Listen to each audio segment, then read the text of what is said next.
Just gotta do me a solid. All right, here we go.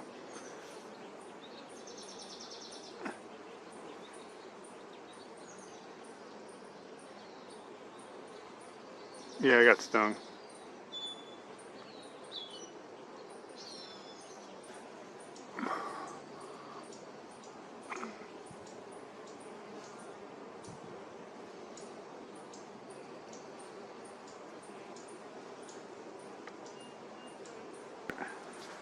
Got another one.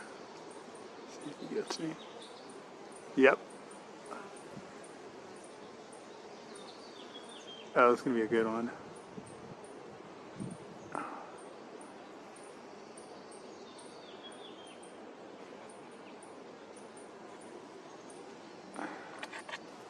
Alright, this guy gets me.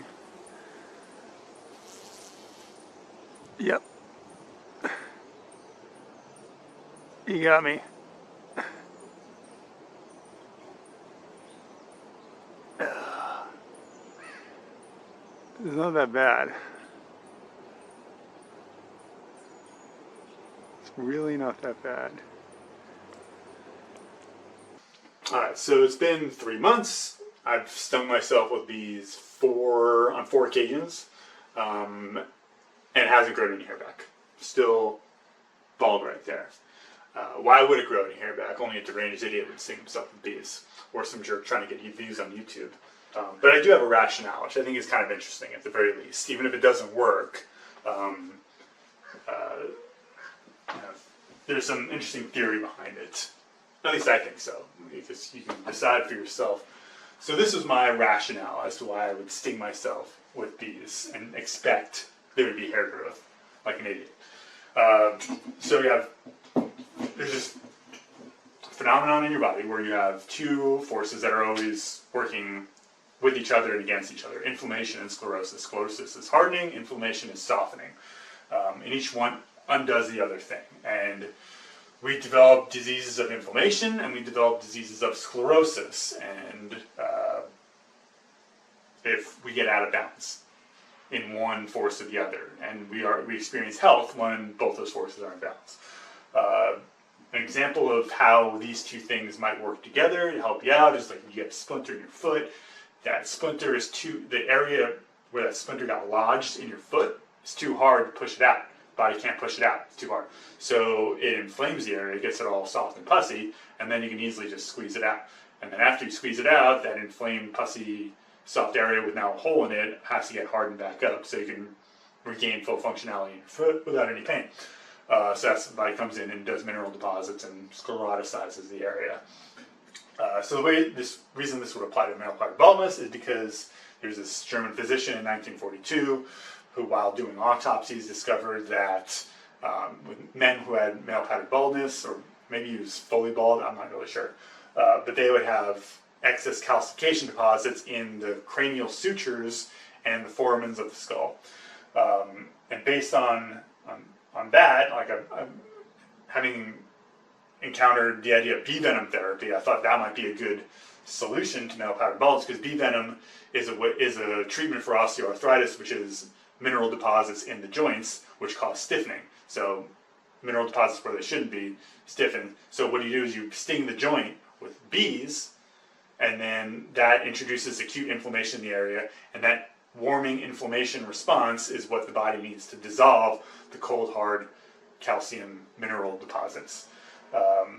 My dumbass, though, never actually read the guy's study and relied on some other guy's interpretation who said that it was the blood vessels in the scalp that were getting calcified, which is not true. It's not in the bald areas, it's not the blood vessels in those areas that are calcified, rather it's foramen and cranial sutures. Now, because I'm also such an idiot, I had to look all that up. I didn't know what a foramen was. So apparently there's these holes in your head, they're called foramens, and I had to look up why we would have a hole in our head. So the reason you have holes in your head is so that the veins from the outside of your head can pass into the skull, into the inside, and then flow back down to the heart in the interior of the skull, called the diploic network, the diploic vein network. That's what the calcification is. It's in the foramens, those holes that allow the veins to pass from the outside of the skull to the inside of the skull. those are getting closed up with calcium and calcification. And also the cranial sutures, so that's where the three plates of your head meet, the frontal and the parietals. And they meet here and kind of here, and where they meet, there's kind of like a small, there's like a line. They're not really fused together, but for men with male pattern baldness or totally bald skulls, those, like that kind of like area where they meet, that is getting calcified, which is interesting. It's also interesting that it would affect the venous network, because I thought, well, it would make initially, it would make more sense if the calcification were affecting or impeding the blood flow to the balding areas. That's why they're not getting any getting enough blood. But that is true.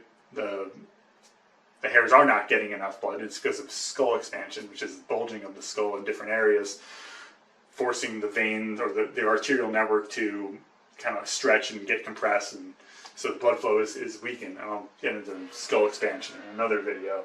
But the veins, that carries the information back to the heart, which is like the hairs are dying and they're asking for help and they need more resources, and that information network, that complaint network is the one that's being affected. So the heart's not getting the information about what the hair needs more of, the dying hair needs more of, which is also interesting. And I'm not going to get into that in this video, but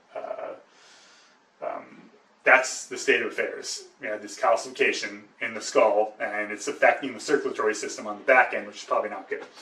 And the cranial sutures, my guess is that, so I said skull expansion, the skull bulges in certain areas. One area is the crown. You notice on guys with totally bald heads, if they have like a kind of a bulge here, like almost like a cone head in very severe cases, and that's where the cranial sutures are. And if your skull is bulging, where there's kind of like a break, or there's the plates are disconnected, they're not fused together, you're going to get a small gap in your skull, and that's going to compromise the integrity, the purpose of the skull, which is to protect the brain. So to prevent a hole from forming, I think that the cranial sutures, in response to the bulging, some upward pressure here, are fusing together so that you still have that protective shell protecting your soft brain. So potentially in the future, maybe bee stings would be better on the crown. This is where most of the calcification is, although I probably wouldn't want to undo the calcification of the cranial sutures if they're serving a purpose, which usually the calcification is. In terms of the foramens, I think it's serving kind of a purpose, but not like not in the way that the cranial sutures are, not in a protective way. I think that this calcification can be undone. So there are foramens here. That's why I'm pointing to my head right here. You have two parietal foramen. I think these guys, which I think are the major emissary veins that lead to the diploic network inside of the skull, I think that's where those are. I think those are getting calcified. So like right here and here, maybe I should sting myself with bees there. Unfortunately, I have hair there, and it's hard enough on the slick bald areas to get the bee to sting me where I want it to sting me, and I have to get the stinger out, and like it's just gonna not be that great. Like it's gonna be much more tedious than get the stinger out and do all that and get the bee to sting me where I want it through the hair than with the slick bald areas.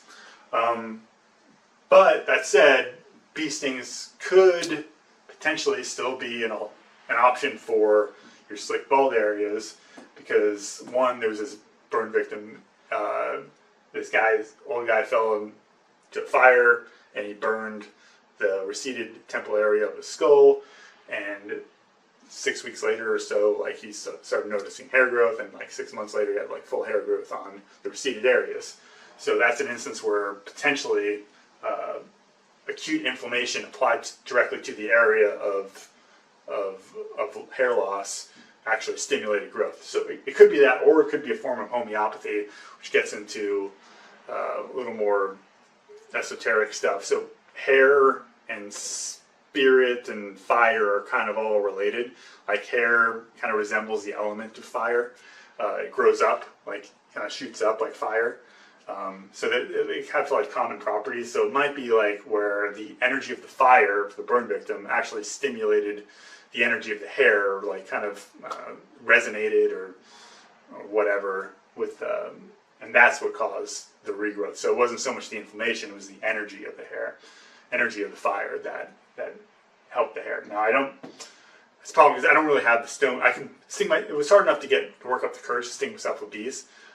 Actually, it wasn't so bad after I did a couple of them, but my head did swell up pretty badly. At least the first 2 times. The last 2 times it didn't affect me very much. But yeah, I like woke up and I couldn't even open my eyes. The swelling was so bad the first time. Like I said, each subsequent time it wasn't as bad. But I don't have the stones. I definitely don't have the stones to burn my head. I tried to take like a candle and get it close, not quite touching the hair, just kind of get it like a little bit inflamed with the heat. I ended up burning some of my hair. It didn't grow back very well. So probably not going to revisit that therapy anytime soon. But maybe bee venom in that regard could be like, if it is inflammation, bee venom could help, but it hasn't, so it's probably not the inflammation. Although there is an account of an old beekeeper remedy where they would take crushed honeybees, or honeybees, crush them and soak them in alcohol, and then apply that alcohol solution to their bald scalps and then regrow hair. So, and there is some precedent for honeybees helping to regrow hair.